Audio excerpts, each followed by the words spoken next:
Good evening, everyone. Please stand and pledge allegiance to our flag.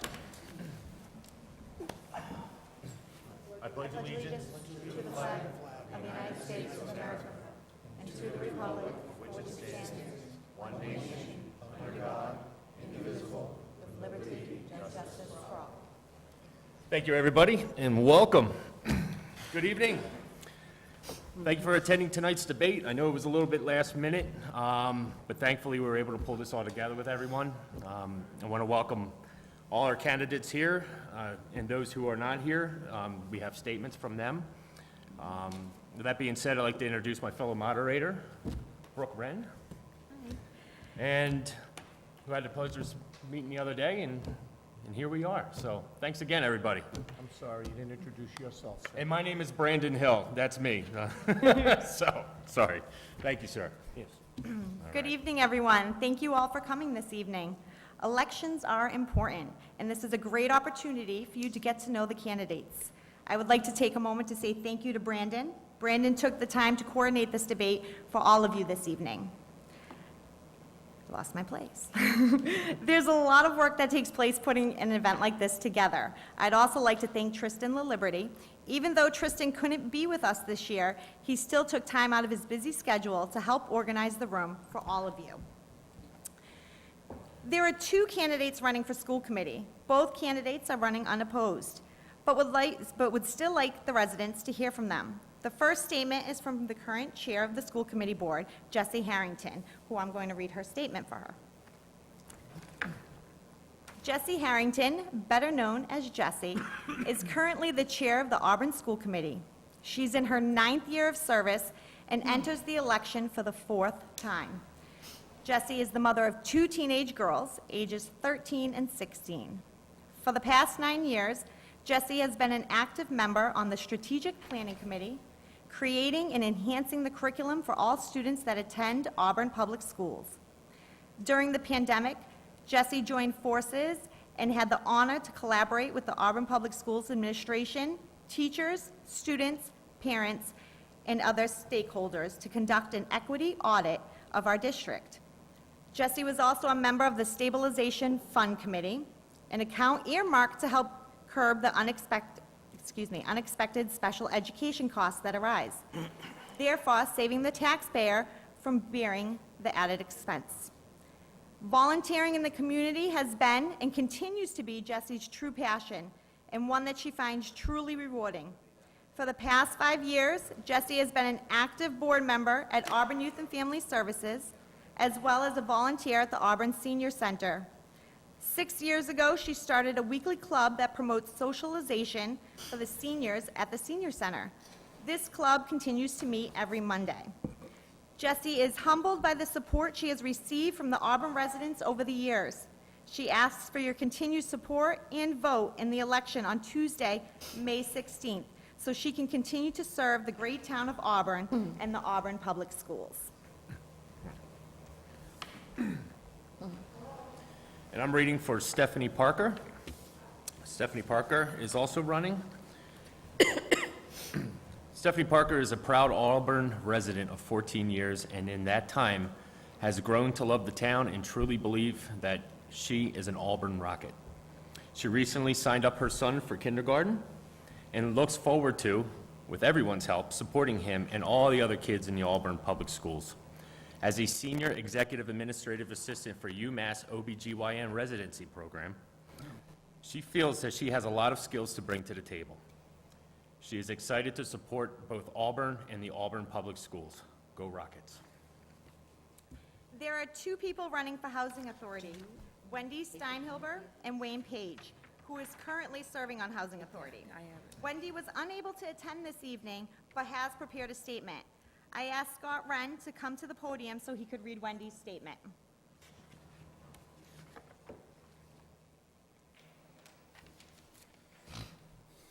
I'm used to being up there. This is a little odd. Dear residents of Auburn, I regret that I can't be at the forum tonight, but I thank you for your interest and activism in making sure our local community is the best that it can be. I am motivated by the same idealism, and that is why I'm running for the Auburn Housing Authority and asking for your vote on May the 16th. The role of the Auburn Housing Authority Board is to provide oversight of the executive director. The director has a unique role in that he must satisfy both state and federal requirements, has facilities management demands, financial requirements, staff development, and most importantly of all, citizens who require housing that is appropriate for their needs. When we think of the social safety net, the executive director is one of those generally invisible people that does a lot of heavy lifting. That said, the role of the board is not to be a rubber stamp and a cheerleader, but be another set of eyes for anticipating challenges, recognizing problems, and forging solutions. The board has the duty to provide both oversight and support to the executive director so that all the various constituencies that have demands for the performance of the public of the housing are met to the fullest. For the April meeting, the director reported very high marks from the federal government, but low scores from the state. Yet the board spent little time exploring these reports and did not discuss strategies for the improvement to meet them. They did not provide any oversight or guidance to the executive director, even after she stated that they've had an 18-hour federal position that has been funded and unfilled. The state also provides funding for resident service coordinator, which has also gone unfilled. I am running for the seat currently occupied by the board chairperson. I'm sure the authority can perform at a higher standard if it is more professional with oversight that is coming from the board. I have an extensive background in management.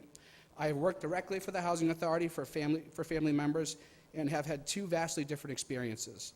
I know we can improve more and provide consistent services and create a happier and more efficient agency. Please visit www.wendyforauburn.com to learn more about me. I would appreciate your vote on May 16th. Thank you. And we have Wayne Page, who's also a candidate for Good evening. the Housing Authority. My name is Wayne Page. I'm the chairman of the Auburn Housing. I've been there for chairman for 10 years. We have done a lot of projects with the elderly, the disabled, and we continue to do so. It's not an easy task to be a head or part of the Auburn Housing Authority because there is a lot of issues that come and go. And I have done the best work I possibly can with the committee that we have that is doing well. I think the director is doing a good job. I'm not going to sit here and cut up the person that's running against me for what she had said because that's not the way I work. I'm here for the people.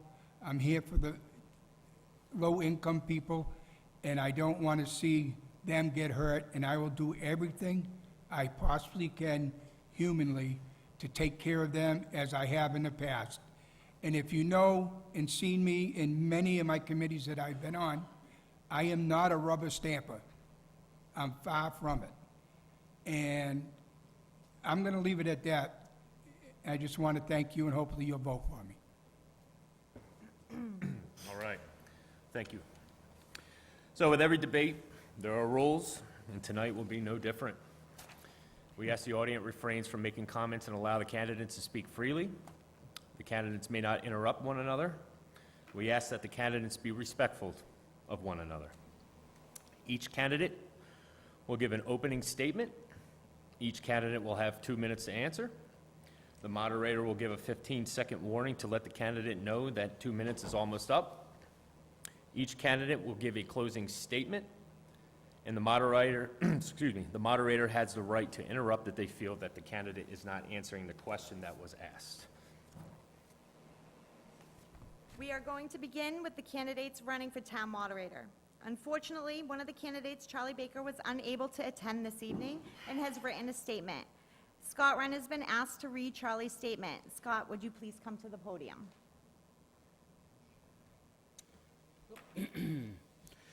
To whom it may concern, when I returned from Vermont Sunday, it's planting season, there was a message on my phone from Tristan LaLiberty stating that there would be a candidates' night on Thursday, May 11th. It had been my understanding that there would be no candidates' night this year, and as a result, I had planned my schedule without worrying about any possibility of the candidates' night. Therefore, I am unable to attend Thursday evening. I am running for the position of moderator because I have the experience and expertise to make sure that town meeting runs efficiently and that questions are asked and answered so that the town meeting members have full knowledge of issues when voting. Some of you may remember that before I became moderator, it wasn't unusual for town meetings to last until midnight or even 3 days in some instances. That hasn't been the case with me as moderator. Working with the town manager, town clerk, and others before the meeting, I've been able to ensure that all information town meeting members need are available, and that helps to speed up the meeting. When I review the warrant, I also try to see where problems could arise, and so, as you know, at the last 2 meetings, I suggested moving complicated zoning bylaws from last place on the warrant to right after Article 4. As a result, people no longer had to deal with these issues at the end of the meeting when they were tired. We have spoken about making sure this happens from now on so that such bylaws are no longer at the end of the warrant. I would appreciate your vote on May 16th. Thank you. And I'd like to introduce Glenn Feldman. Glenn? Good evening, thank you very much.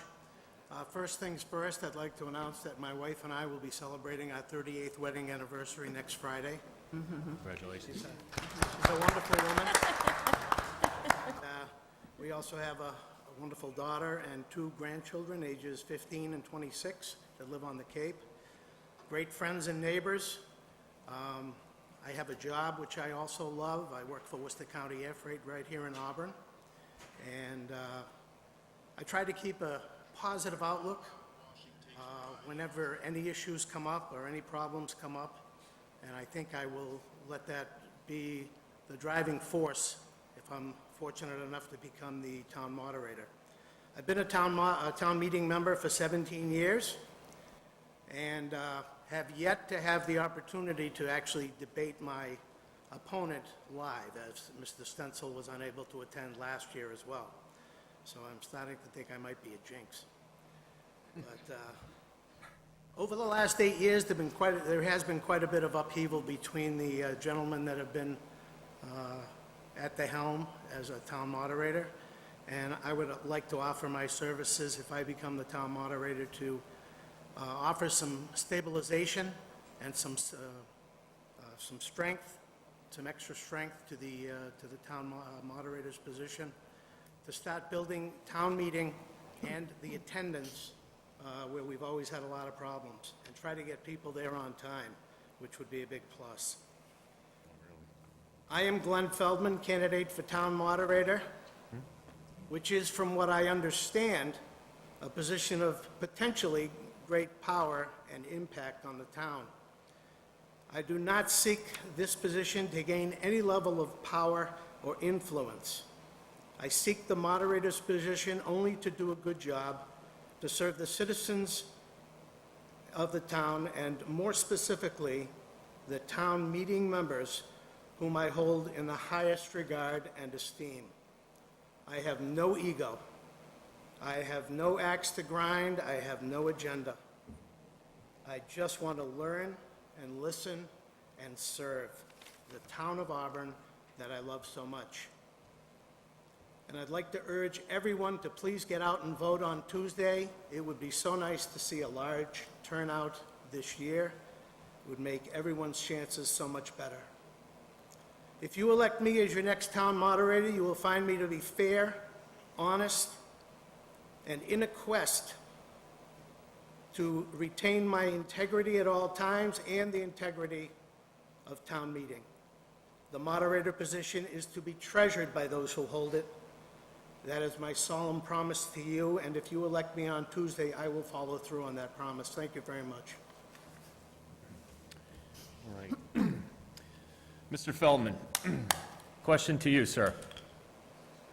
In your own words, what does the town moderator do, and why is this an important position? Well, it's a very important position because every piece of business that comes before the town, whether it be budget or any other article that comes forward, needs someone there to guide everyone on the same path towards a solution, towards a vote. And the moderator also announces the vote, keeps track of everything, keeps everything categorized and flowing smoothly during the meeting. He needs to get there early, review the warrant, and be right on top of things if problems come up. Okay, thank you very much. All right. Thank you, Glenn, and thank you, Charlie. We will now move to the candidates of selectmen. Tonight, we welcome Daniel Carpenter, who's running for the one-year seat.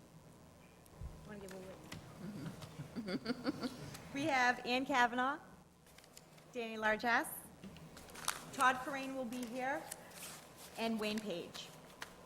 They're all running for the three-year seat. There are 2 three-year seats on the ballot this year. We will begin with each candidate's opening statement. Brandon and I pulled names out of a hat well, actually, it was a bowl, to determine who would go first for their opening statements, who will answer the first question, and who will be the first to deliver their closing statement. When we picked names out of the bowl, we had picked Todd's name to go first for opening statements. But as you can see, he's not here yet. He had a meeting and is coming straight here from then. So I was going to ask if it would be acceptable to anyone. Danny Largess, we pulled your name to be first for closing statements. Would you mind doing a switch and doing your opening statement first? Are you okay with that? Yeah, that's fine. Okay. All right. So Danny, just remember, you have 2 minutes for an opening statement, and I'll give a 15-minute warning that your 2 minutes are going up, okay? Go ahead. Hi, good evening, Danny Largess. I've been a Precinct 4 town meeting member for 13 years, and I am asking for your vote on May 16th to fill one of these chairs. Understand that the chair is not mine, it is your chair. I am just going to be fortunate enough, if voted, to sit in this chair. I will always be accessible for questions and concerns. I love this town. I'm third generation in this town. It's a wonderful town. I remember growing up and things were great in the town of Auburn. I have concerns from residents that I've been door knocking now for over 3 weeks.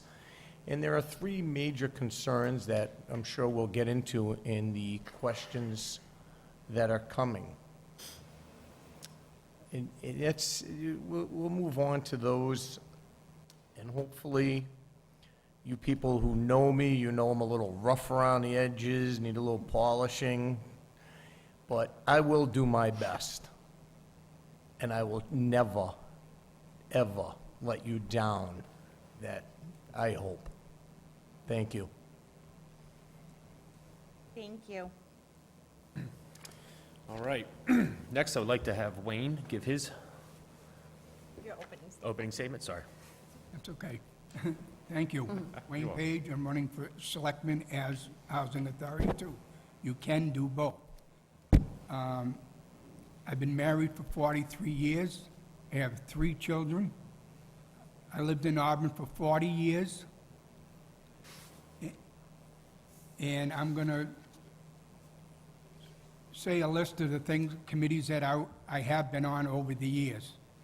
Starting with school committee member, town meeting member, Auburn Housing, Council on Aging, community cable member, 4th of July Committee, Zoning Board of Appeals, Veterans Memorial Corridor member, Achievements and Awards, secured Purple Heart Monument for the Town of Auburn. And I would like to add that there was 2 other people that helped me out.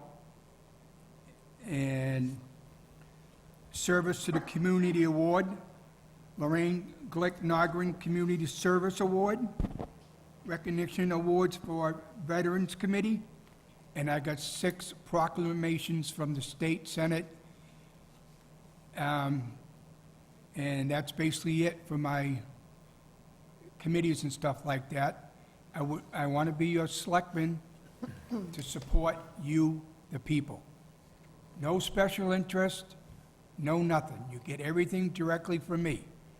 You may not always agree with me, I may not always agree with you, but we can work things out, or try to work things out. You're not always gonna agree. But if anyone has 15 any... seconds, Wayne. Huh? 15 seconds. Anybody has any questions or answers, you can call me at 508-832-3581, anytime. Thank you. Thank you, Wayne. I'd like to move on next to Ann. Would you give your opening statement, please? Thank you. Good evening. My name's Ann Kavanaugh. I'm a 23-year resident of Auburn, and I grew up over in Dudley, a couple of towns over. I'm a public school math teacher at a high school in a nearby town. I'm a parent. My son is 29, my daughter's 26, and they're both graduates of Auburn High School, and they had a very, very positive high school experience. It's a terrific school department and terrific high school. I'm a town meeting member, and I'm also I'm on the Auburn Finance Committee.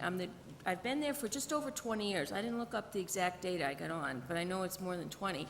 And I've been chair for the last 3. So I hope to bring to, I'm committed, I'm open-minded, and I hope to bring to the selectman position a knowledge of the finances of the town, how the departments work, what they need, what their concerns are. So there's no learning curve there, and I'll be able to kind of jump right in, hopefully, and serve on the board. Thank right. you. Thank you, Ann. And then, Dan, would you like to give yours? I don't know if this is on, so if it isn't, let me know. I wanted to thank the organizers, the audience members, and candidates. Auburn is fortunate to have such talented people volunteer their time. I would also like to thank the board members and town staff who have been instrumental in our success over the years. My name is Dan Carpenter. I'm asking for your vote for the one-year open seat on the select board. A few facts about me: I've been a volunteer board member since 1996. Currently completing my 3rd term on the select board, and as a board member, I recognize that I am not self-employed. Government is a team effort. Please forgive any first-person references in my comments, either now or at the end of the discussion. Thank you. Thank you. And I'm going to leave it up to Todd. Would you like to give your opening statement, sir? And welcome, and thank you for joining us tonight. Second to take a breath. No. First, I just want to thank everybody. I'm coming straight from a work meeting in Worcester. I just got here. First, Where's our copy, Todd? I'll share with you, Wayne. There you go. That's okay.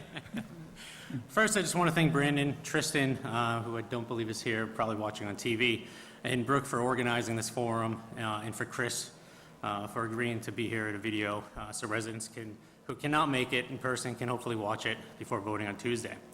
My name is Todd Corain, and I'm asking for one of your 2 votes for Select Board. I'm not running because I want a title or have a personal interest in an issue of choice, but because after speaking with current and former board members, town meeting members, community leaders, I share their belief that my experience and knowledge will help keep the town moving forward in the right direction. I'm not a lifelong Auburn resident. Instead, like many of you and many homeowners in town, my wife and I chose Auburn as our home because of its reputation for strong schools, good municipal services, and proximity to Worcester, major highways, and recreational opportunities. We loved Auburn so much, we relocated my parents and older sister here so we could help take care of them as they age. But our community is not without its challenges: roadway conditions and safety, real estate development pressures, critical infrastructure needs, and yes, escalating costs of living that threaten the potential for our aging residents to age in place. Over the last 19 years, I have earned the reputation as a nationally recognized municipal leader who embraces technology to deliver on-time and on-budget public infrastructure projects that focus on safety and access for our most vulnerable. I'm currently the vice chair of the Auburn Planning Board, an elected town meeting member from Precinct 3, and Auburn's representative to the Central Massachusetts Regional Planning Council. As a senior manager in the public works and transportation field, I have the unique and in-depth experience in public administration and municipal finance that can ensure that your voice is heard and well represented at the decision-making table. 15 seconds, Todd. I've created a website, blog, and Facebook page that not only tell you, the voters, what my priorities will be when elected, but also because I deeply believe in transparency and wanted to create a record that, if elected, you can look back at, hold me to, and judge me against. Once again, my name is Todd Corain, and I ask for your vote on May 16th. Thank you. Right. Well, thank you, everyone. Right now, Brooke and I, You know what? I just thought of, no, I don't mean to interrupt No, you. it's all I good. was just thinking, because Todd just got here, do we mind, just so he knows, going over the rules again? oh, yes. No problem at all. Also, before I just want to apologize. It's allergy season for me, so sometimes I'm going to duck back here to blow my nose. All right, so the rules of tonight's debate, and as I said before, Todd came in. We ask that the audience refrains from making comments and allows the candidates to speak freely. The candidates may not interrupt one another. We ask the candidates to be respectful of one another. Each candidate will be given an opening statement and will have 2 minutes to answer. The moderator will give a 15-second warning to let the candidate know that 2 minutes is almost up. Each candidate will be giving a closing statement, and the moderator has the right to interrupt if they feel that the candidate is not answering the question that was asked. So without further ado, I'd like to start out, Brooke and I pulled a name out of the hat to see who will answer first question. And candidate Ann Kavanaugh, we will begin with you for the first question. And the first question that we have, and this was from all the residents that I've gathered, the residents have concerns about rising taxes. Due to inflation, the housing market, and our economy, as selectmen, what measures will the town put in place to help protect residents who are on fixed incomes that have to watch their budget? And what can be taken into consideration that will help the rapid rise of taxes? Thank you. So Auburn does have a case-by-case approach to those who can't keep up with paying their taxes, and it works with residents whenever possible to address this issue. Multiple residents might already be on might be on payment plans. There's also a tax work-off program in our town. That's something that the town has accepted. And to be clear, our local taxes aren't rising more than the cost of inflation. Okay, and we are obligated to give our workers a living wage, and we need to make sure to continue to invest in our capital resources. Thank you. Thank you, Ann. I'd like to move on to Danny. Same question. This is very important. And again, I'll go back and say this is one of the 3 most important things that residents have said to me while I've been out door knocking. Most of the residents and citizens of town are on fixed incomes, some disabled, some low income. Small businesses are hurting, they're closing every day, and not just the small ones. You look at the big ones. Bed Bath & Beyond is now a casualty of the economy. So feeling the crunch of the taxes and the higher prices of groceries and so on, whatnot, the services, the Auburn selectmen, I feel, a position would most physically, mentally be a part of all candidates. Overwhelming at some times, but I know we can all pull through it and make the town a community where the taxes, we could work with the other boards, we could work with the residents. We need to stay. And I know the town has never gone to 2.5% because they can. They tried to keep it low. Mr. Kapstanovich came in at 1.4, which I thought he did a spectacular job at that. So, I just hope, my fellow candidates agree that we should never just go to the 2.5% because they can. It's a necessity thing sometimes. 15 seconds. And I don't think I would ever vote to go that high. I think everybody needs the money in their pocket, as well as all the residents and the businesses. Thank you. Thank you, Danny. I'm going to move on to Todd. Same question. Thank you. Thank you for the question. First, I want to say that I will not support proposals that cut the level of services currently provided by our police, fire, schools, libraries, senior center, DPW, et cetera, because these are vital services that members of our community need and rely on. Now, this does not mean that we should do nothing for our taxpayers. We can keep these services and help control the rising tax bill for all residents, and hopefully reduce the tax bill for our seniors, veterans, and disabled, our most vulnerable in the community. What the select board does have direct control over is how much the total tax levy needed to pay for the budget is funded by resident property taxes, and how much is funded by commercial property taxes.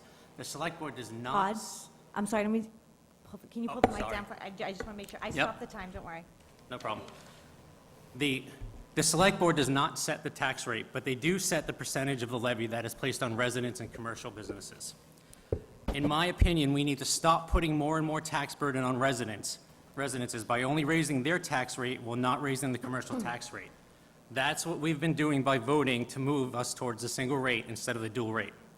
The first thing I can and will do as a selectman is promise to never support a vote that has the resident taxpayer paying a higher increase of the tax levy than the customers. After that, I agree that we currently offer a wide variety of services, but we do a bad job of advertising those services to the seniors, to the small businesses, to the veterans to take advantage. We need to get our staff to go out, meet the residents and the businesses in their locations, identify them that qualify, work with them, help them apply, and get them those benefits.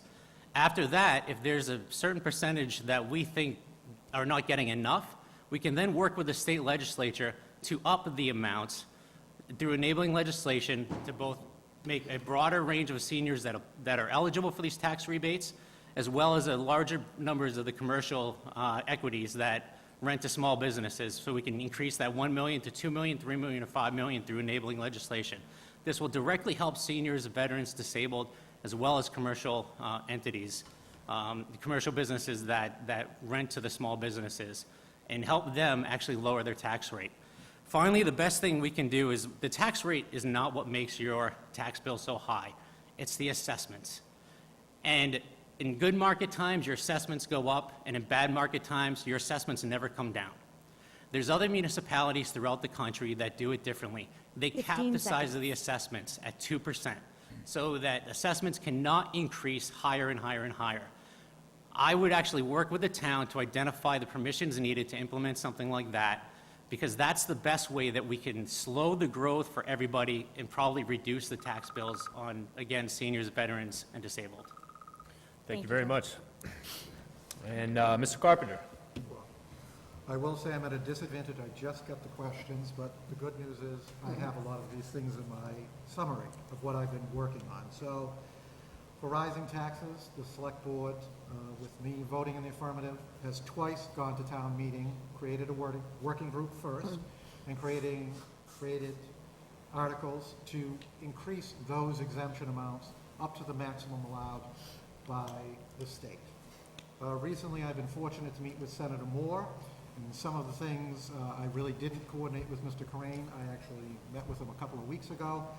Two of the topics I brought to him were how we can increase the asset limits, as well as the overall amount given to or awarded to the person getting the exemption. They have not been increased in years. The town has done as much as they can.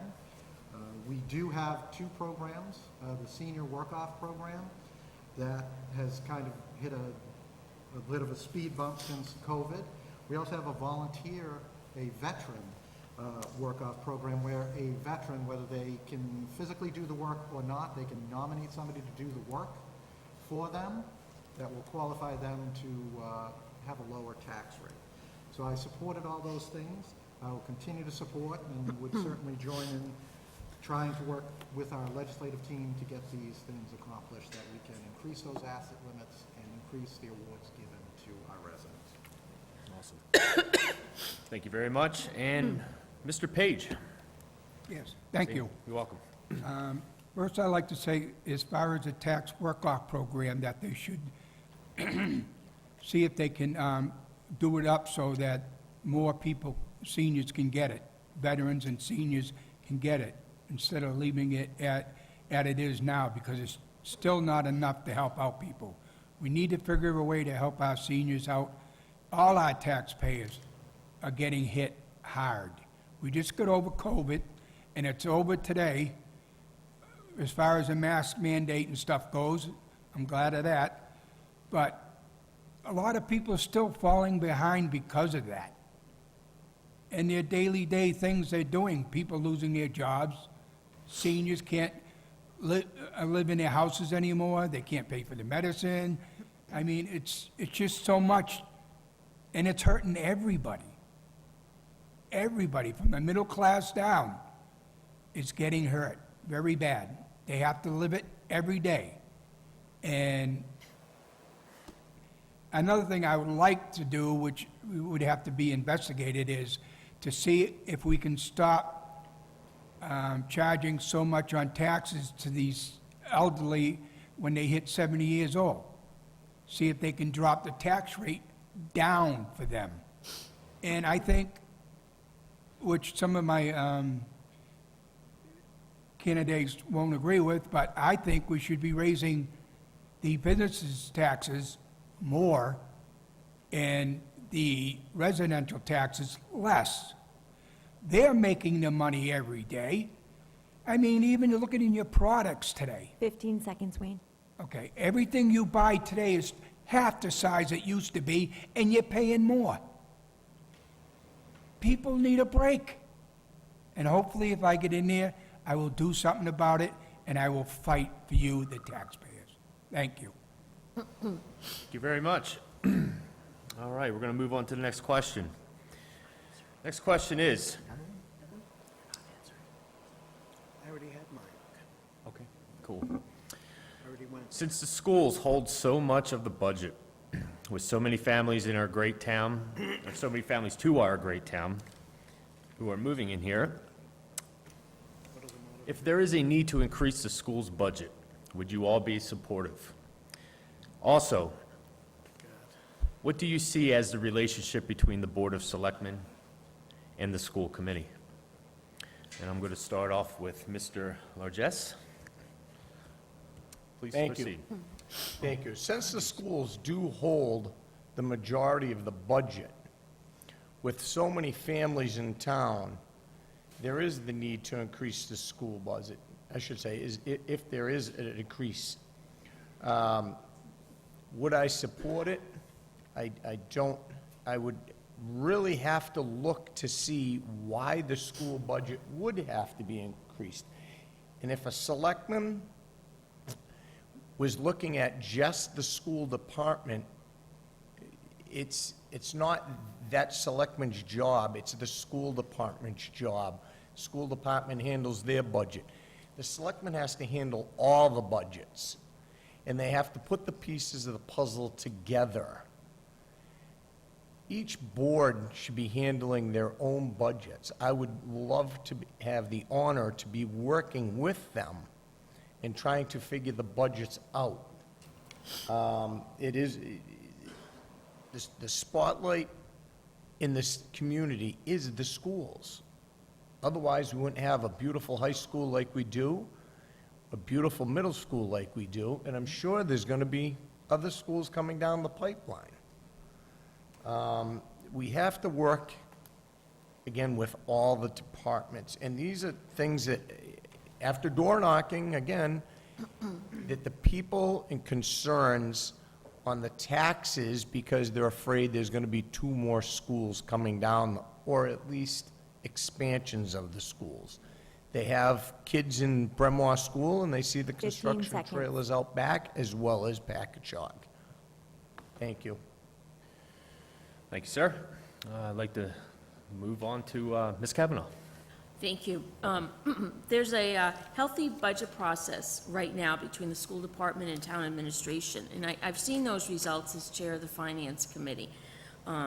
We annually approve the modest and responsible increases every year from the school department. All school financial needs are taken seriously, and I appreciate that the school department asks or requests have been reasonable and done within the context of not creating an additional burden on the taxpayers without cause. So I think our town is fortunate that the town administration and the school department work so well together.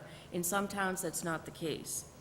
And I would hope there's always going to be an open dialogue here between the school committee and the Board of Selectmen. Thank you. Thank you very much. Mr. Page, same question. Yes, thank you. I do support the schools, because these are our children that are in these schools. They're going to grow up. They need a good education. Hopefully, and as Ann has said, They have been coming in with their budget reasonable. There's a difference between reasonable and too high. And right now, the school seems to me that they are working with the residents because they understand the problems that we're having. And I do believe in our children. Our children are going to grow up into this world. What are they going to have? If they have their education, they got a good shot. If they don't have an education, it's not going to be easy. And that's it. I do agree with the budget for the schools.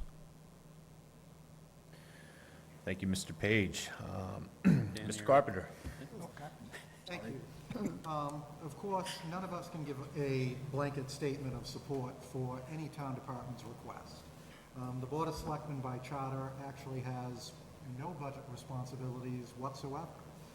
Having said that, we can certainly have a conversation with town administration. We can certainly continue to have conversations with fellow elected officials to address needs and to support those needs as community members and committee members. And I pledge to do that for not just the school department, but any department or board that has a need that they don't see getting fulfilled. So the Board of Selectmen by charter sends the budget that is prepared by the town administration to the Finance Committee. It is up to town meeting to debate and pass that budget. But again, we can always have those conversations. I've always been respectful of all board members, whether they are elected or appointed, because I feel that as any committee member who volunteers their time, they deserve our respect and appreciation and to be heard. Thank you. Thank you very much. And Todd, same question, sir. Thank you. So, as Mr. Carpenter just said, the Select Board does not vote directly on the budget. They vote to send it to the Finance Committee, and they have the opportunity to vote to recommend it or not recommend it to town meeting. With that in mind, yes, as I did at town meeting last week, I will support the operating needs of our school system to ensure that our teachers and staff have the resources they need to provide the best education possible to our community's children. This should include supporting core STEM, history, and English education, along with special education, the arts, voc ed, and sports programs to create a holistic educational experience that best prepares them for future success in whatever profession they choose. But it's not a blank check. Not that they ever ask for one. They're very reasonable, as we've all said. And it will likely come with tough questions about what and why. But in the end, when the schools need the help, I will be there to support them. I believe it is this commitment to our educational system that has earned me the support of 4 of the 5 current school committee members. But I'll be completely honest and somewhat selfish. As I've written about in my campaign blog, I do not do this only to support the school staff and students, but also to help all residents. Even if you do not have children or grandchildren in the school system, you benefit from a good educational system under our current financial system. Though you don't need a study to tell you, just look around at different communities. But studies do show time and time again that the better the school system, the higher the property values and the stronger the local economy. By supporting our schools, I'm actually protecting the single largest investment most of us have, which is our homes. Thank you. Thank you very much. All right, next question. Perry Place. There are a lot of mixed feelings about this proposed development. How do you feel about this new structure? What are the pros and cons regarding the structure? And do you all support the project? If so, what will the positives be from this? And I'm going to start with Mr. Carpenter. Excellent question, and a timely question. How do I feel about it? It's a 40B project. The Board of Selectmen actually has only one role in the affordable housing process, and that is whether to partner with the developer. The actual permitting and all of that process goes through, quite rightly and by state statute, the Zoning Board of Appeals. Am I in support of it? No. It's in a terrible location. The road network that's leading into it is insufficient for the amount of traffic that it's supporting or potentially going to have. Having said that, it is not my role to say whether it is or it isn't going to happen. That properly belongs to the Zoning Board of Appeals and the state of Massachusetts. What I have tried to do during the process as we are negotiating with the developer is try and strengthen the LIP agreement so that we can mitigate the costs to the taxpayers that this development might bring to us. So the biggest pro that I can suggest is we are in need of affordable housing. This will provide desperately needed housing. However, the cons outweigh the pros, in my opinion. Thank you. Thank you, Mr. Carpenter. Mr. Corinne, if I said that correctly, incorrectly, I apologize. My father's Mr. Crane, you can call me Todd. All right, fair enough. Simple answer, right approach, deeply needed, but probably not the best location without mitigation. But I have 2 minutes, and I'm long-winded, so I'm going to keep going. Like I've said before, there's no doubt that Auburn and central Massachusetts, like the rest of the state, are in vital need of more housing, especially a wide variety of affordable units from 100% affordable to workforce housing and everything in between. But these projects must be well thought out, buildable, and context-sensitive to the surrounding environments. That's what I'll look to support as selectman, as I have on the planning board. In general, I support these types of projects if they are context-sensitive and in better locations. The best thing we can do as a town is to be proactive by developing an updated housing production plan and determining the type of housing we need, identifying the preferred locations around town where we want it, and then working proactively with developers to build it. Luckily, our town staff and central planning agency recognize this as well and are investing regional dollars into helping Auburn and surrounding communities achieve these goals. I was happy to support this measure at town meeting because until we start playing offense, we're stuck on defense and will continue to be largely at the whim of developers with little say in what happens, and that is not the position that we should want for our town as a selectman with the 40B project. And if I'm still correct, I can't see, but on the front of that billboard last Monday at the select board's meeting is a survey that kicks off the housing production plan. Please take it, give your feedback to the town on what kind of housing you want to see in the town, where you want to see it, because again, that's being proactive is our best opportunity to counter 40B and to be reasonable with our development. Thank you very much. Ms. Kavanaugh, same question. Thank you. Well, the town does have a process in place, as alluded to by Mr. Carpenter, to address the viability of any 40B projects or any of the housing projects that come through.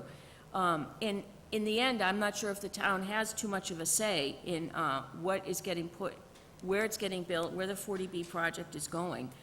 It's important that we work with the developer to try to get some concessions, to try to get some things that will benefit the town and help with the roads going into it. But I'm concerned about how much affordable housing we do have in the town. So I'd like to see us, I'm glad we have the survey going on, I'd like to see what % of affordable housing we're at and where we need to go so that we can have an idea of what to expect. Thank you. Thank you very much. Excuse me. Mr. Page, same question. Yes, thank you. As far as Perry Place goes, I do not think that should be put down there. I just don't agree with it. We need more housing, I agree. But to be down there, I don't. And they need to find more land or places they can put it other than there. It's just not a fit for that area. And if we need it to help us out with taxes, you gotta find a viable place that it's not gonna hurt our residents or their homes. And Perry Place is just not the place. Thank you. Thank you, Mr. Page. And Mr. Largess. Okay, I knew this question would pop up sooner or later. Let me make one thing perfectly clear. I am not running for selectman because of this project. I am an abutter. I am not for this project for lots of reasons. One, the safety of the neighborhood. The streets are 16 feet wide, there are no sidewalks, there are 2 blind corners. The builder's estimate was 2,000 vehicles a day up and down that road. The road is full of kids. The second and third generations of families are moving in. First generations, there's at least a dozen families on that street right now with little kids that are going to be growing up. Then you have to figure out the wetlands. You're talking about putting 4-story buildings right 25 feet from the wetlands. That's just another issue. How it can be done, I have no idea. Then the builder is talking about raising roads. Well, if the roads are raised, we're going to be continuously flooding the condominiums on the left-hand side, number 4 on the right-hand side. All odd numbers of going down Pearl Street flood. I've taken pictures from every single storm to show DPW. It's just the traffic, and I can't imagine trying to get out on Rockland Road at Auburn Street or Perry Street by the lights across from Bay State 15 Savings Bank. seconds. It's not the place, just for the safety issues alone. 2,000 cars a day on streets with no sidewalks. Thank you. All right, thank you very much. Excuse me. All right, the next question.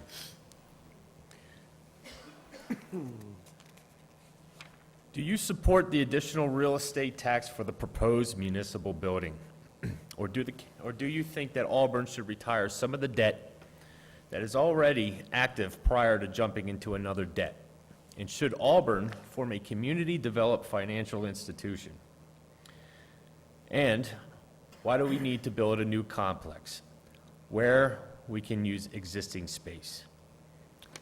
And I'm going to start off with Mr. Corinne. So I'm going to show my age. This reminds me of that, that 1980s movie, Back to School, when Rodney Dangerfield's sitting there taking the test, and the professor says, "I only have one question in 20 parts." 2 minutes? We'll see. First, the good news. No border staff person is going to make this decision for you. In order to spend the money, they're going to have to go to the voters for a debt exclusion override at the ballot box. That's the good news. Those that have been paying attention, even remotely to the discussion, know that there is not a current facility that can house either a combined public safety complex or a new fire station. Every solution requires hard construction of a new building. There simply is no option of using existing facilities to meet these needs. Now, my inclination is to always support our police, fire, and EMS, just like I did last Tuesday when I voted to fully fund their budget, including new positions. After looking at the videos of the fire station and taking a tour of their facilities and seeing the condition that our firefighters live and work in, it's embarrassing. These men and women run into emergencies when the rest of us are running out, and they deserve to be treated better. There's no doubt in my mind that we will need to improve our current facilities.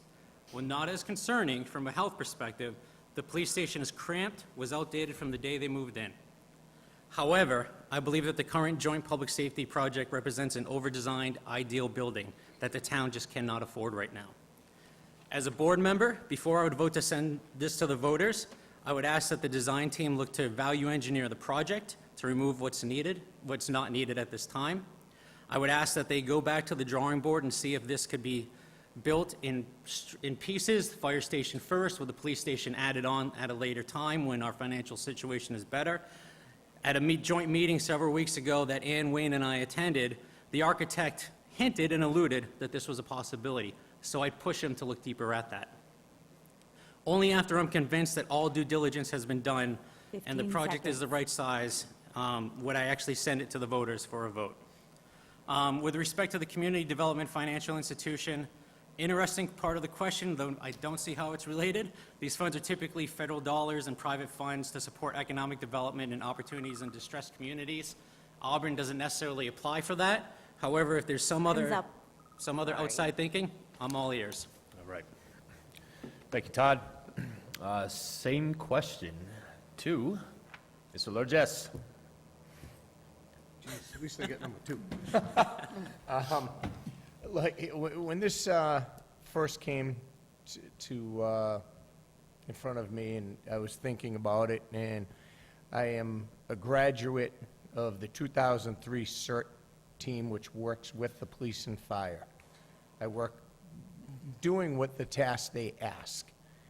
And if any of you have toured either buildings, any of them, the police department's like putting 20 pounds of poop in a 5-pound bag. We need it. There's no doubt about it. We have women in both stations, And I think they deserve the same amount of respect and privacy areas that the men, officers, firefighters, paramedics, they deserve it.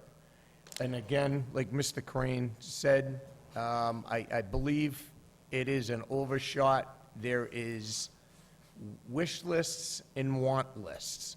I think we need to go back, look at it, and see it. As of right now, I am not for it at the rate that it was going. When it was first came upon, I believe it was $350 per household. I would have wrote a check right then and there and said, go for it. We need to step back. But on the other hand, we do need to do something for these emergency responders. It's just a little ridiculous that what they have to do in the housing and in the stations. Thank you. Right. Thank you, Danny. Next question, Mr. Page. Sorry, same question, Mr. Page. Take another one. My apologies. Thank you. At this point, I am not in favor of the new police and fire complex. It's way too big. They want too much. You know, as I was saying before, the taxpayers are getting hit very hard right now. And to bring something like this on at that magnitude, I cannot vote for it. But if they scaled it down and we took another look at it, there's a possibility. But right now, I do not see it. I would not vote for it if it came to a vote now. And I'll leave it at that, because these people have said everything I would have said, so I just want to make sure you know that I will not vote for it as it is. Thank you. Thank you, sir. All right. Mr. Carpenter. Sure. Well, take the easier part of the question, retiring some of the debt. The current debt will fall off for the high school next fiscal year. So town administration actually kind of planned this around that particular event happening. What I would support is a town-wide master plan to look at all of the building needs, because we're not just talking about the public safety complex. As is currently proposed, there are two buildings that would need to be evaluated and modified to meet current needs of departments being asked to relocate.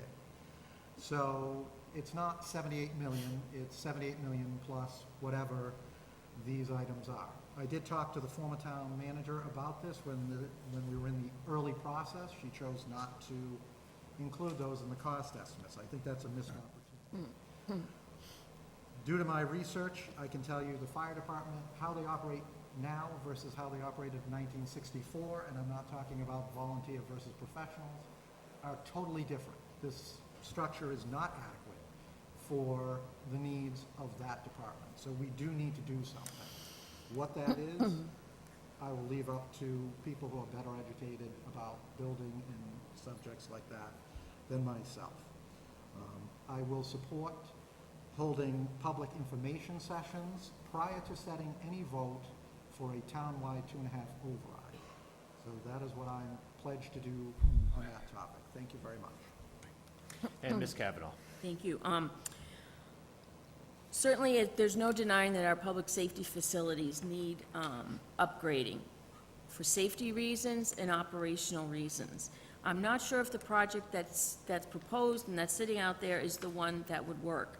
At the joint meeting of the Select Board, Finance Committee, and the School Department, the architect presented the plan, and he was also pretty clear that the no renovations really could be done at the current fire station at Drury Square. That just wasn't going to happen. It's going to have to go somewhere else. And no one volunteered to, the town requested twice to have some, requested land to be sold or put out a bid, get some land for the new building, and no one responded. So the town is limited on what locations it can pick. In terms of the school debt, or retiring debt, as Dan mentioned, the high school's coming off, we're not going to be paying it anymore. However, the middle school debt has at least 10 more years.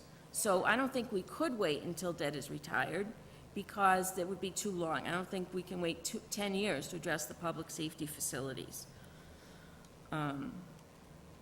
So I'm not sure if I probably don't support the building in its current form. Thank you. Right. Thank you very much. I'm going to move on to another question. So, roads is a huge topic. Many areas with terrible roads. What are your plans for the future of our roads? And is there a plan in place to expedite the process? What is the budget for the upcoming fiscal year? And I'm going to start with Mr. Page. Thanks. You're welcome.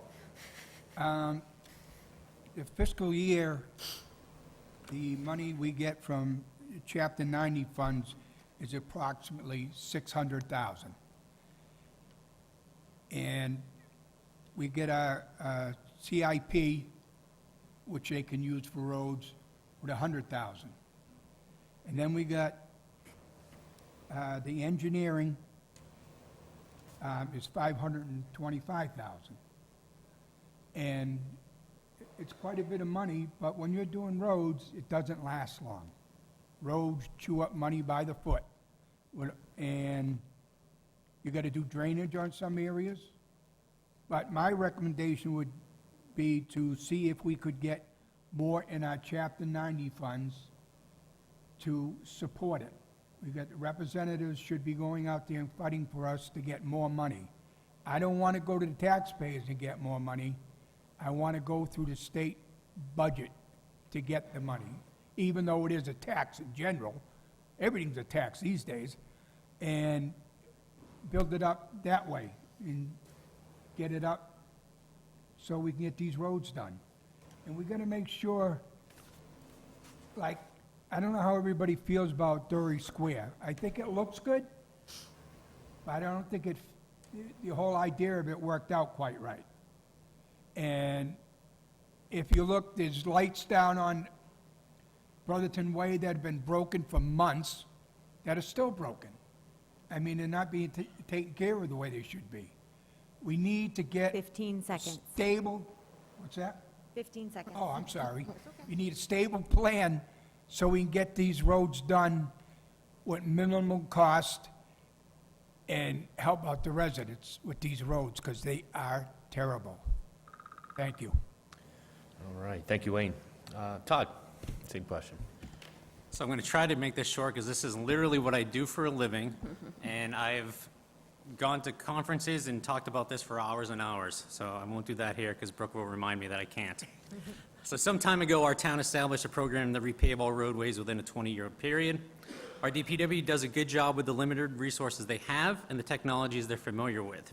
But as costs increase, they can do better, and I would encourage our town administration to look into implementing pavement preservation techniques that are cheaper in the long run by maintaining a better pavement surface condition to extend the longevity of the road, instead of the current plan, a leftover from prior management, to simply repave a road every 20 years, leave it alone, and only fill potholes in between.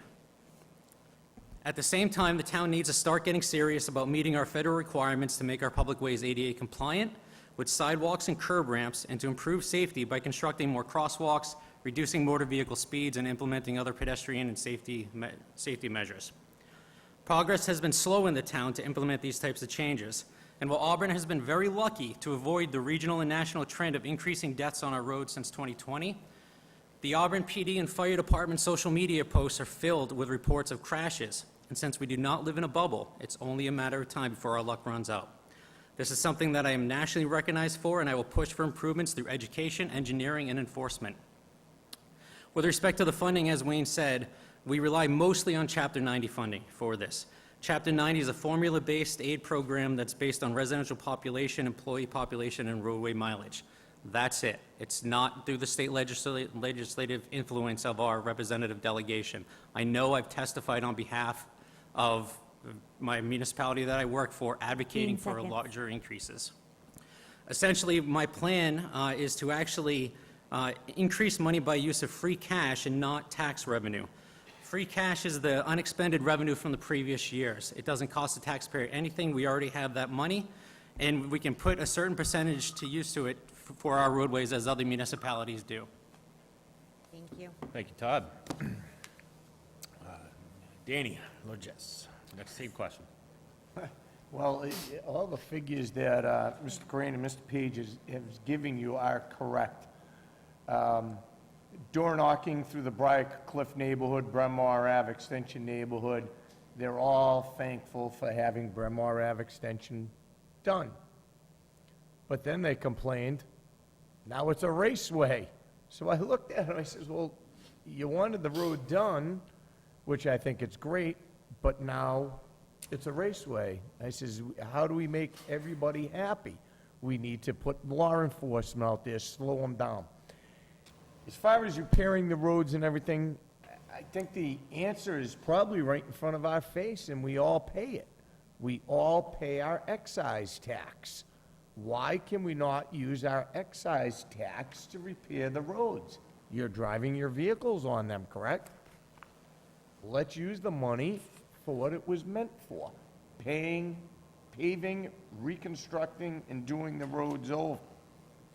I'm open to anybody's questions, I should say suggestions on how they think we could do it any other way. The roads that are on the list now, that are getting paved now, were on the list 3 years ago. It's, DPW just doesn't walk in and go, hey, I wonder what roads we're gonna pave today. This is thought out. They look at the roads, they look how they're deteriorating, they do their best. But I think the answer would be taking some of the excise tax and using it for the roads. Thank you. All right, thank you very much. Ms. Kavanaugh. Thank you. When the DPW department head came to present the budget to the Finance Committee in April, we asked her about roadway improvement, and she said that the cost of materials has increased so much that she thinks they're doing about half of what they should be doing in terms of doing roadway improvement. So I think what we should do is look at our current roadway improvement plan, reevaluate it, it's a 10-year-old plan, reevaluate it, and really attach some current costs to it. And then also, I recommend a change to the financial policies, and this is also what Todd was mentioning. But in our financial policies, we could look at what we do with free cash and allocate some of that money to roadway improvement. And there wouldn't be a increase to the taxes with that. That free cash money would be available, and this would be a good place for it. Clearly, they're going to need DPW is going to need some more money to get these roads repaired because the costs have increased so much. Thank you. Thank you. And Mr. Carpenter. Well, everybody took all the great lines, so I'll keep it brief. Yes, the DPW does a fantastic job evaluating the roads, but the reality is costs since COVID especially have outmatched what we've put. I do want to thank town meeting and prior boards of selectmen who actually put into place this program, because prior to that, we just used Chapter 90 money.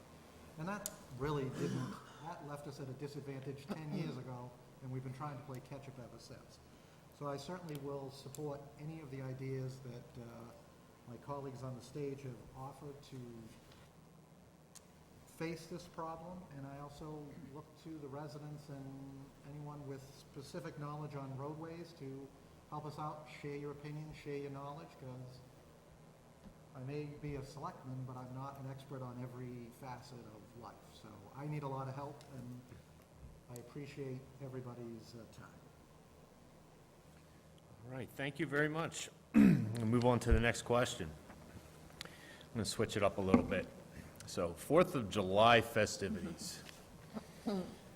Residents would like to see a good parade and more expansion for festivities. Is there a plan in the future for a parade? Is there a place that will also be an alternate for fireworks? Ms. Kavanaugh, I'm going to start with you first. Thank you.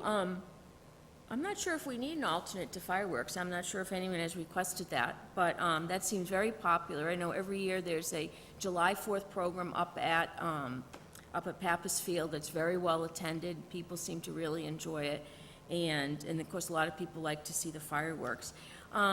We have a 4th of July committee, that could certainly decide or think over whether or not we should have a parade.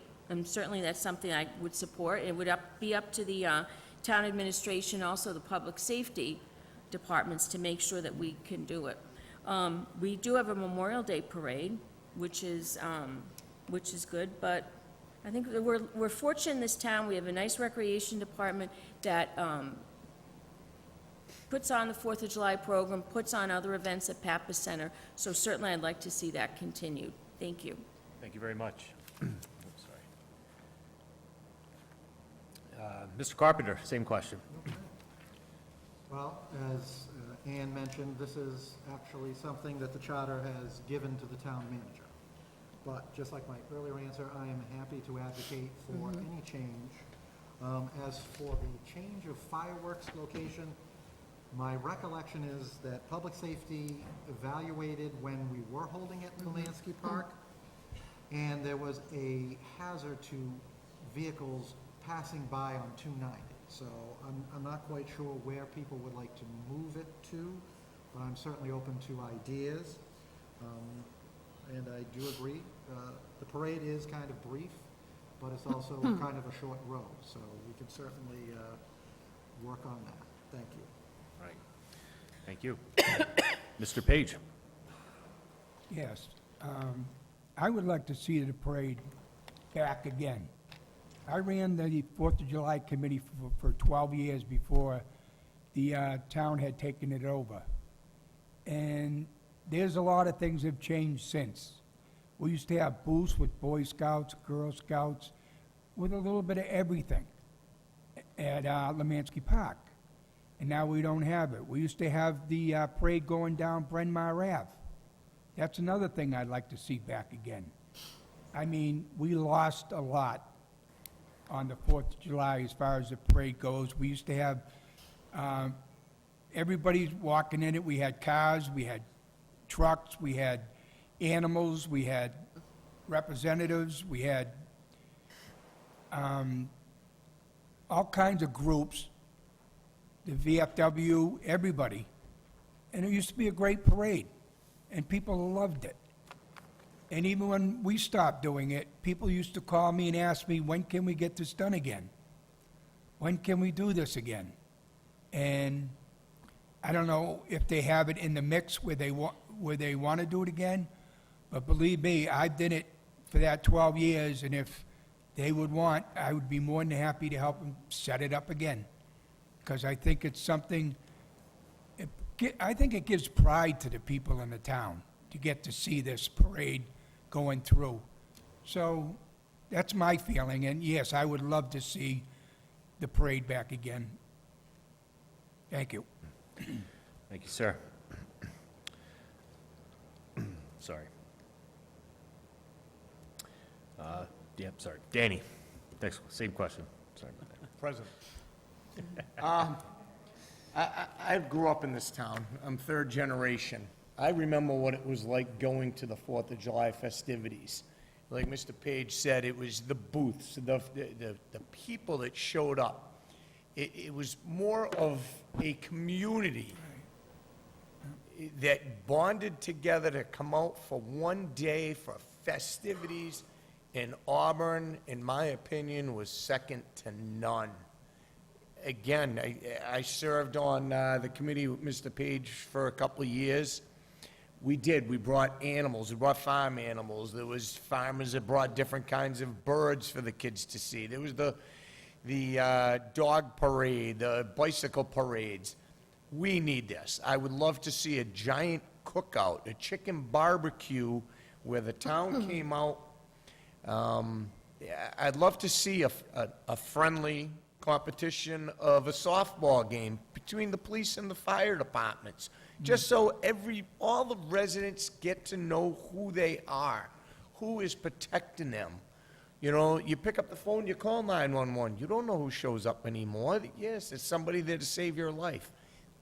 We need to go out there, thank them, welcome them. And I really think a good 4th of July is the answer to this. Pappas Complex, it's tough on parking. They have to park in the Auburn Mall. They have to jump on shuttle buses. they have to go up there. You know, and then what happens when some parent with a little kid turns around and forgets something? Now she's got to jump on the shuttle bus, 15 seconds. go back down to the mall, and then return again on a shuttle bus. I think that Lemansky served its purpose, and I think it served it well. And I'd like to see it back there. As far as the fireworks, we'd have to work with emergency services to see what we could do with them. Thank you. Thank you, Danny. And Todd, same question. Thank you. So first, let me say that I'm a strong supporter of our Cultural and Recreation Director, Kristen Pappas. She, along with the volunteer board members of the Cultural Commission, Parks and Rec Commission, July 4th Committee, do outstanding work to support the town and create meaningful community events such as the summer concert series, farmers markets, and yes, the 4th of July celebration. The selectmen do not have any control over these activities, as Mr. Carpenter said. And while I like playing Monday morning quarterback, like the rest of you, I will not diminish their hard work by second-guessing them and claiming I can do it better. I thoroughly enjoyed last year's 4th of July celebration, and while I would love to see a carnival at the mall or Lemansky Park and a parade as part of the festivities, I realize these things cost money, and they take time and effort to plan. And when people are concerned about tax increases to support police, fire, schools, libraries, etc., I doubt they will want to fund these new expenses, and I have a hard time asking them to. But to whoever asked the question, and my fellow candidates that want to see this happen, you don't need to be on the select board to make it happen. If you're passionate about it and you want to see things be bigger and better, then I urge you to roll up your sleeves and volunteer your time by joining one of those committees that actually have in charge of this area, and approach businesses and residents to donate the funds, secure the lease space from the mall or Mass DCR for the carnival, secure the insurance policy needed, and make it happen. You've done it in the past, you can do it now, and you can do it in the future. You don't need the title of selectman to take that action, especially since the selectmen have nothing to do with it. Fair enough. Awesome. All right. Question. As selectman, what do you feel the job entitles, and how are you personally best suited to accomplish the responsibilities and obligations of the role? Mr. Page. I would like to be selectman so I can help out the residents of this town. As far as the taxes, building, anything to do that I can help the townspeople out with, I want to do it. I'm not going to be a rubber stamp candidate. I'm going to be there when people need or call me for issues. I will be there, I will listen, and I will move on them. But a lot of things have been taken away because we have a town manager now, but still, I'm here for the people, I'm here to answer to people, I'm here to fight for lower taxes, and I'm here for the elderly. I'm here to do the best I can for our town. I have lived here for 40 years. I've been on at least 20 committees. I care about our people in our town, and I want to keep moving forward in doing that. Thank you. Thank you, Wayne. Ms. Kavanaugh. Thank you. The Board of Selectmen is responsible for overseeing the town administrator and setting policies. And the Board of Selectmen isn't involved in any of the day-to-day operations in the town. We're fortunate we have very competent town employees that handle all of those issues. With that being said, I mean, I think the selectmen should be ready to hear from the residents, what their concerns and what their questions are, and that's certainly something I would always be willing to, relay any questions or concerns to the correct department. Thank you. All right, thank you very much. Danny. Well, I did have some things written down, but I'm going to shoot from my cuff here. I have been going out and talking to the residents over the last 4 weeks. I've worn a pair of sneakers out covering the town. I hear what their main concerns are. Their concerns are the taxes, the schools, the fire department, the roads. This position does not entitle me to do anything except serve the people of the town of Auburn. It's, everybody thinks the selectmen have the power to do everything. They're kind of like a go-to between all of the heads of the departments. Mr. Crane said earlier that, we don't vote on their budgets. We look at them. If we agree on them, they go. We send them on the way. We give them their blessings and no blessings. So as far as an entitlement, it just entitles me to be more approachable, and I would love for everybody to approach and address concerns and questions. I don't know what else to say as far as it. If I'm chosen to sit in this chair for the next 3 years, I will be accessible to hear your questions and concerns. Thank you. Thank you, Danny. Todd? So some think of this, the 5 select board members, as the collective mayor of the town with the same powers. In some towns, that's the case, but as others have said, our charter provides a considerable amount of power to the town manager instead. Though the select board acts on important day-to-day issues like accepting gifts, authorizing grant applications, issuing business licenses, etc., the 2 most important direct things they do is hiring of the town manager and overseeing the annual tax classification process, as I discussed earlier. With this in mind, as part of these 2 important tasks, the board is like a board of directors at a corporation, and the town manager is the CEO. Select board members in this role are a guiding hand that set the overall goals and priorities for the town to explore, consider, and implement through the town manager and their staff. That is why it's important to have a board filled with people who are thoughtful, reasonable, and well-researched, so they will all ask the tough questions, have disagreements of opinions, not personalities, but then will be willing to find compromise and middle ground to make the needed decisions to move the town forward. I believe that I have demonstrated through my personal experience, my professional experience, my volunteer leadership experience, my voting record, and my focus on policy over politics and putting forward issues and discussion points in a transparent manner that I'm best suited for one of the 2 open 3-year positions. Thank you. Thank you, Todd. And Mr. Carpenter? Thank you. So, the Board of Selectmen is a policy-setting body. Our biggest job is finding the town manager and evaluating the manager, as well as presiding over the tax classification hearings that have already been stated. That being said, the charter does restrict us to certain areas, but it does not restrict our ability to advocate. What I will tell you, having served on now 3 to 4 separate combinations called the Board of Selectmen, the diversity of opinion on the board and the diversity of experiences is really the hidden strength of any board that I've ever served on. It is important that we have a cross-section of the community serving, and we also need to be committed to inviting the public into our meetings. For many years, the public comment section was very popular. People would come in and speak to the board. In the 9 years that I've served, I think we've seen 4 people. And I think that's sad that people do not see us as a resource. That's the conclusion I've drawn, that the Board of Selectmen is no longer considered a resource for the residents to address their needs and concerns. And I'm here to tell you, we are here as an active listener and as an active participant in resolving issues. So I would look forward to continuing to serve for the next year. I have a list of priorities that I will share in the closing arguments, and I will leave it at that. Thank you very much. All right, thank you, everyone. Thank you, candidates. We will now start with the closing statements.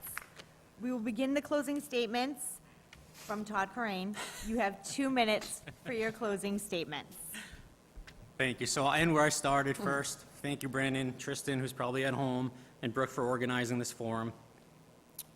Local elections are important, they matter, and you taking the time out of your evening to listen to us and watch the video at home shows that you understand that, so thank you for sitting through this. Once again, my name is Todd Corain, and I'm asking for one of your 2 votes for the Select Board. I'm not running because I want a title or have a personal interest in a specific issue of choice, but because after speaking with current and former board members, town meeting members, and community leaders, I share their belief that my experience and knowledge will help keep the town moving forward in the right direction. Not a lifelong Auburn resident, but instead, like many of you and the majority of homeowners in town, my wife and I chose Auburn as our home because of its reputation for strong schools, good municipal services, and proximity to Worcester, major highways, and recreational opportunities. But our community is not without its challenges. And you can go to my website, www.koreanforauburn.com, to see my unique experience, priorities, and viewpoints on various issues. I've created the website, blog, and Facebook page to not only tell you, the voters, what my priorities will be when elected, but also because I deeply believe in transparency and want to create a record that, if elected, you can look back at, hold me to, and judge me against. Because whether you've been here 4 days, 4 weeks, 4 months, 4 years, 4 decades, or 4 generations, I believe you are an important part of our community and deserve to be heard and represented in a respectful and educated manner. I'm not the loudest person in the room, not someone who will grandstand, but I promise to research the topics, ask the tough questions, push staff to do better for you, and then work with my fellow board members, other officials, and town administration to seek compromise and ensure the critical services that our community relies on are delivered on time and in a manner that we need. I ask for your vote on Tuesday, May 16th at the Auburn High School. Polls are open 8 a.m. to 8 p.m. Thank you.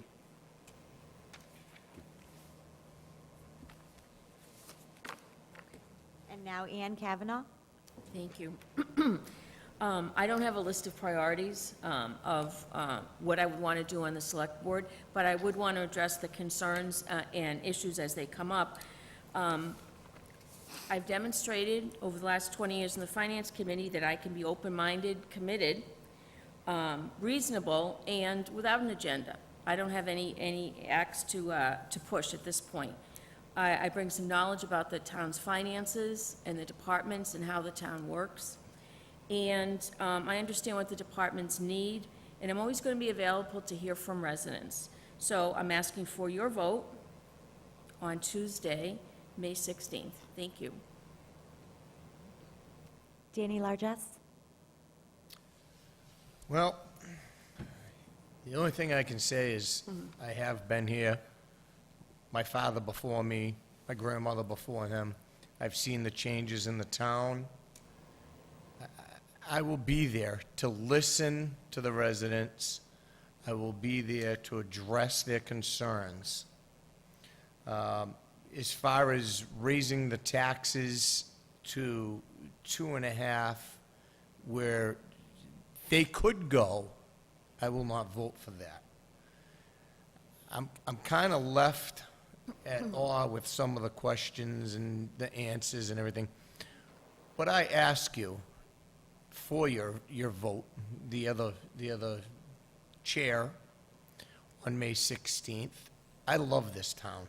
If I didn't love it, I wouldn't volunteer for Meals on Wheels. I wouldn't have volunteered for the 4th of July committee. I wouldn't volunteer for the Auburn Youth and Family Service food pantry. I would not volunteer for the past 20 years for your emergency response team, which I am still currently going through classes, educating myself in new priorities that the federal government, FEMA and MEMA, has came and put in front of us.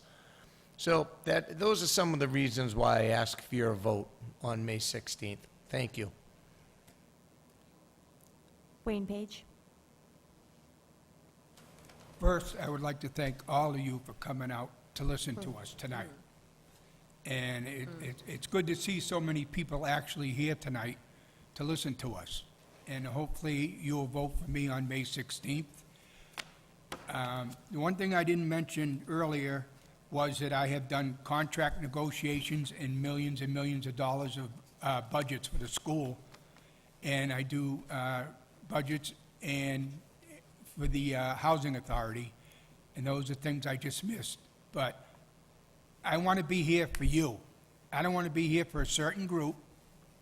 I'm me working for you. Please vote for me May 16th. Thank you. And Daniel Carpenter.